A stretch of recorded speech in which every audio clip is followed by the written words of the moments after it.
সম্মানিত দর্শক, আমাদের দেশে যৌন অপরাধের রীতিমতো মহামারী, মড়ক, গজব শুরু হয়ে গেছে।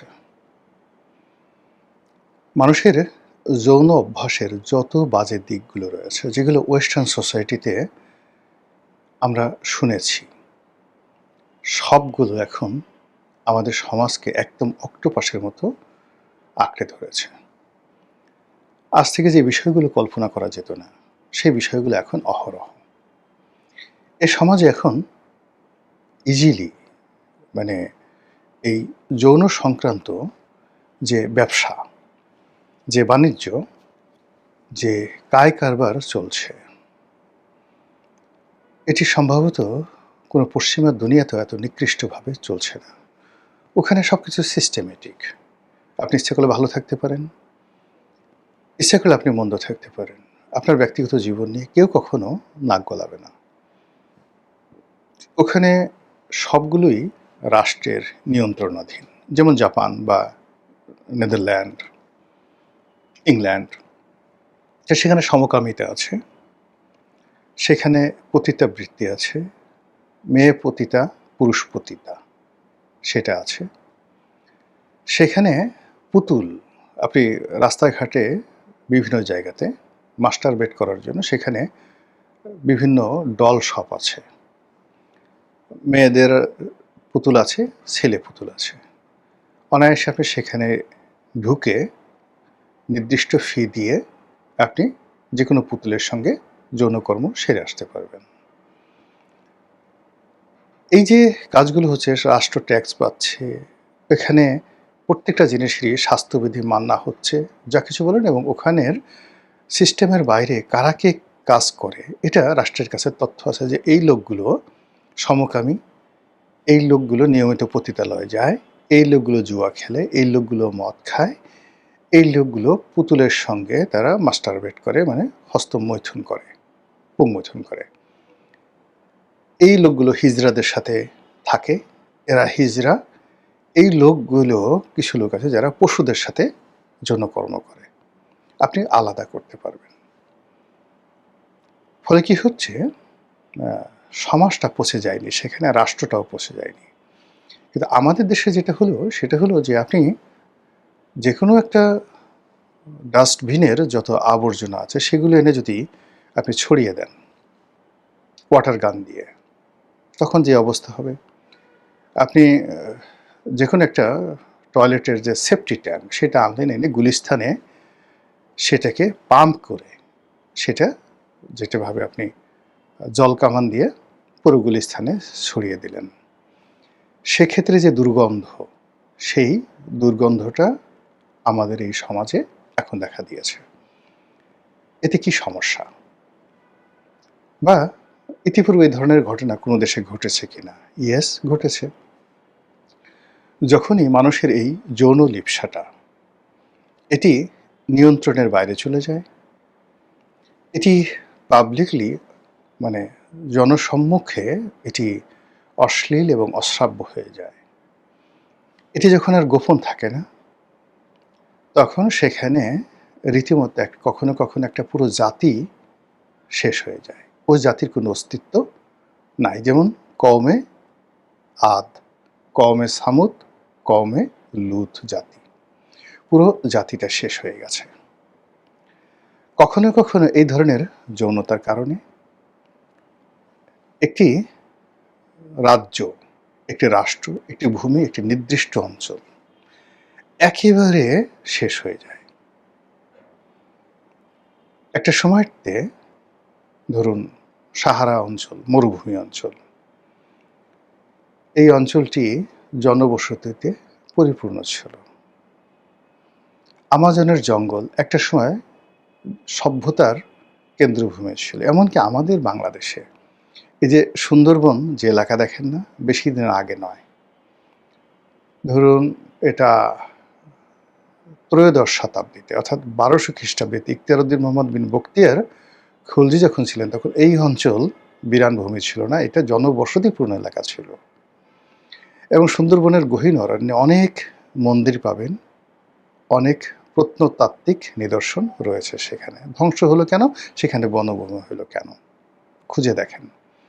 আমাদের এই যে বাংলাদেশের যে রাজধানী, সোনারগাঁয়ে ছিল, বিক্রমপুরে ছিল, বরিশালে ছিল, আমাদের যে বাউফলে ছিল, বাকেরগঞ্জে ছিল, বাগেরহাটে ছিল, রাজশাহীর চাঁপাইনবাবগঞ্জের পুটিয়াতে ছিল, বগুড়াতে ছিল, কুমিল্লার ময়নামতিতে ছিল। আপনি চিন্তা করেন যে এই যে রাজনীতির সঙ্গে সঙ্গে এইগুলো কিভাবে ঘুরছে এবং সেই জিনিসগুলো কেন বিরান ভূমিতে পরিণত হয়েছে। এই সব ক্ষেত্রেই যৌনতা, পানির সংকট এবং রাজা বাদশাদের জুলুম অত্যাচারে রাজবংশ শেষ হয়ে গেছে, এর বাইরে অন্য কোনো কারণ নেই। তো যখনই এরকম একটা সমাজে যৌনতা এমন পর্যায়ে চলে আসে, তখনই সেখানে আল্লাহর গজব অনিবার্য হয়ে পড়ে। আমরা কি সেই গজবের দিকে এগুচ্ছি? আজ আপনি চিন্তা করুন, রাস্তাঘাটে যৌনকর্মীরা প্রকাশ্যে যৌনতা করে বেড়াচ্ছে, আপনি তাদের সাথে কথা বলতে পারবেন না। এখানে তৃতীয় লিঙ্গের যারা লোকজন আছে, তারা বিস্তীর্ণ এলাকাতে, ঢাকার বিভিন্ন এলাকাতে রীতিমতো গ্যাং করে যেখানে পারভার্সন অফ সেক্সের যে পারভার্সন, সেই কাজগুলো প্রকাশ্যে তারা করে যাচ্ছে এবং সেখানে তাদের খরিদ্দার, কাস্টমার এবং সাম্প্রতিক সময় সেই এক ডাকসু নেতাকে নিয়ে যে ঘটনাগুলো ঘটেছে, ও মাই গড, কোথায় আমরা চলে গেছি!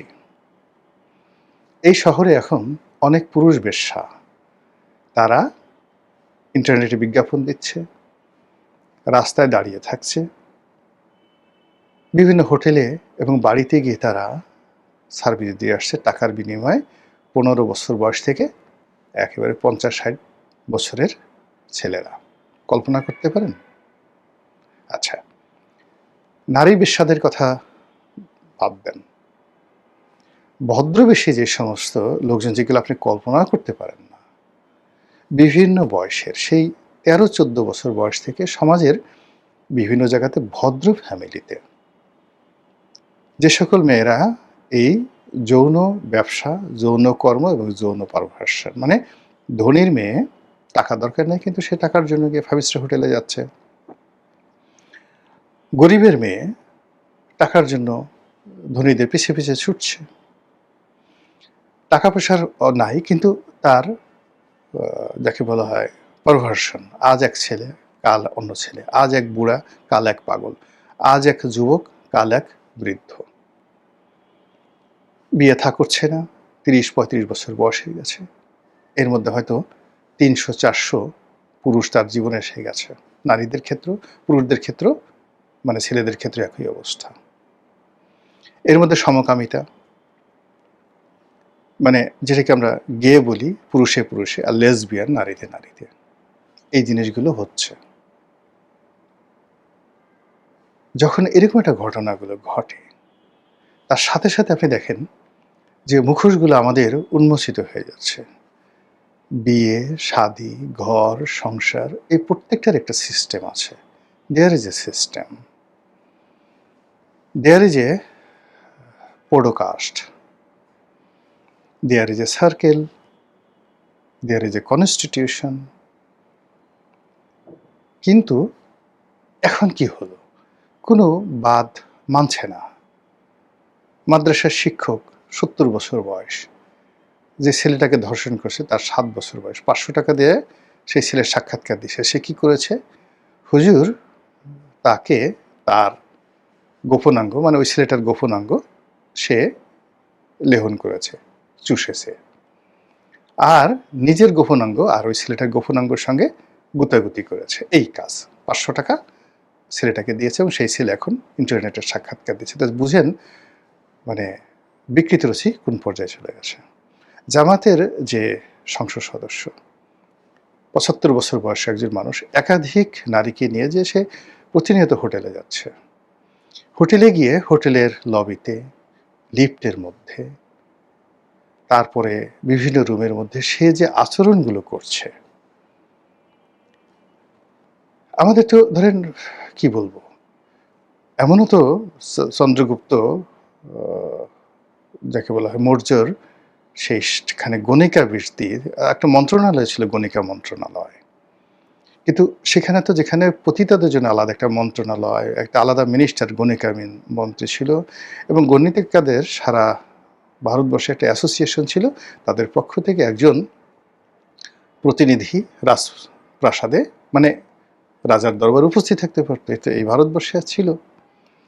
এই যে আমাদের দেশের যে যাকে বলা হয় রাজনীতি, সেই সিস্টেমেটিক মধ্যযুগ থেকে এখানে এই যে যত গান, শিল্প, কলা, নৃত্য, কলা, এগুলো সবই কিন্তু যে যাকে বলা হয় এই পতিতালয় থেকে এসছে। অনেক মানে যে মানে গান ঠান যাকে বলা হয়, আপনি এই যে আমরা কাননবালা দেবীর কথা বলি, বিখ্যাত গায়িকা, জন্ম কোথায়? পতিতালয়ে জন্ম। একটা সিস্টেমের মধ্যে তারা সেই জিনিসগুলো চলেছে। আপনি গিয়ে দেখেন পাখিজা সিনেমা দেখেন, বুঝতে পারবেন যে মিনা কাবারি সে পাখিজা। আপনি সিনেমা যদি দেখেন, ওমরাও যান সিনেমা দেখেন, আপনি বুঝতে পারবেন যে আমাদের এই জিনিসগুলো কেমন অবস্থায় ছিল। কিন্তু এখন কি হচ্ছে? এখন এটা তো মানে কোনো অবস্থাতেই এটা আপনি কোনো একটা সিস্টেমের মধ্যে ফেলতে পারবেন না। রাজারা ৪০০-৫০০ মানে হেরেমে তাদের নারী থাকতো। সম্রাট জাহাঙ্গীরের ৮,০০০ নিয়মিত দাসী ছিলেন। কত সংখ্যক ২ ডজন ৩ ডজন স্ত্রী ছিলেন। সেটা নিয়ে তো কখনো টু শব্দ হয়নি, because there is a system, একটা পোর্টফোলিও। কিন্তু এখন কি হচ্ছে, একজন মন্ত্রী সে মানে যে কাজগুলো করছে কাপড় চোপড় খুলে, এবং সেই ছবি নিজে বিকৃতভাবে সব জায়গায় ছড়িয়ে দিচ্ছে, নিজে দিচ্ছে, প্রেমিক দিচ্ছে, যে যার মতো করে অবস্থায় কাজগুলো করছে। এই যে আমাদের মনের বিবর্তন, মানসিকতার বিবর্তন, ব্যক্তিত্বের বিবর্তন, এবং একান্ত ব্যক্তিগত বিষয়গুলো কখনো সে নিজে নারী বা পুরুষ সে নিজে মানুষকে জানাচ্ছে, যেটা আমাদের সমাজে কখনো ছিল না। আর মানুষ হুমড়ি খেয়ে পড়ছে সেগুলো জানার জন্য। ৭ দিন না খেয়ে থাকবে, কিন্তু অমুক সাহেব কি কাজ করেছে এই জিনিসগুলো শোনার জন্য, দেখার জন্য সারাক্ষণ ইন্টারনেট ঘাঁটতে থাকে সব শ্রেণী এবং পেশার মানুষগুলো। এই যে যা কিছু হচ্ছে এটা নতুন নয়, এটা বহুবার এই পৃথিবীতে বহু সমাজে আসছে। আশিরীয় সভ্যতা তৈরি হয়েছে, সেই সভ্যতা শেষ হয়েছে। সেমেটিক সভ্যতা শুরু হয়েছে, সেটা শেষ হয়েছে। তারপর হেমেটিক সভ্যতা হয়েছে, সেটা শেষ হয়েছে। হিমালীয় সভ্যতা হয়েছে, শেষ হয়েছে। মহেঞ্জোদারো হরপ্পা সভ্যতা শেষ হয়েছে। গ্রিক সভ্যতা শেষ হয়েছে। তারপর পম্পেই নগরী শেষ হয়েছে। এবং এই যে বিভিন্ন সভ্যতা যে শেষ হয়েছে, মূল কারণ হলো এই জায়গাতে বিকৃত যৌনতা চলেছে। আর সভ্যতা সেখানে গড়ে উঠেছে যখন এই জিনিসগুলোকে রাষ্ট্র, সমাজ, জনগণ এটা নিয়ন্ত্রণের মধ্যে রাখা গেছে এবং রাখতে পেরেছে। আমি 70-এর দশকে বেড়ে ওঠা মানুষ, আবহমান বাংলার দারিদ্রতা দেখেছি, অভাব দেখেছি, তার সঙ্গে সঙ্গে সততা দেখেছি, শান্তি দেখেছি, সমাজে আনন্দ দেখেছি। এখন অনেক কিছু আছে, ভাতের অভাব নেই, দুর্ভিক্ষ হওয়ার কোনো সম্ভাবনা নেই, কিন্তু আমাদের যে মোরাল যে জায়গাগুলো, প্রত্যেকটা জায়গাতে মানুষের লজ্জা স্থান মুখে চলে আসছে। প্রত্যেকটা মুখ এখন লজ্জা স্থান হয়ে গেছে, যা মুখে আসে তাই গালাগালি করছে। মানুষের যাকে বলা হয় যে গুর্জদার মাথায় চলে আসছে, মলদার, পুরো মলদারের যে রেকটাম সিস্টেমটা এখানে চলে গেছে, আর মাথার যে ঘিলু, এই ঘিলু মলদারে চলে গেছে। ফলে সব জায়গা থেকেই দুর্গন্ধ বের হচ্ছে, মাথা থেকে দুর্গন্ধ বের হচ্ছে, আর বুদ্ধি বের হচ্ছে মলদার দিয়ে, যৌনদার দিয়ে।